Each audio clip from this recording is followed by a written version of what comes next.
Jan Franz byl měšťan z Hradce Králové a on se zasloužil o to, že byl vytvořen Franzův kancionál.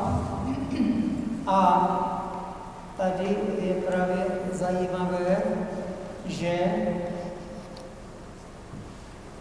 je ten důkaz, že lidová píseň vznikala z písní církevní. To, co teď uslyšíme, se jmenuje O Regina Lux Divina. Ale jiný text to má strakotině hajku. Tak je to třeba u jiných písní. Píseň Měla jsem holoubka v trůdle zavřeného znáte. Tam má církevní text, který je tedy věnován Paně Marii. Celý vzniká vlastně z toho.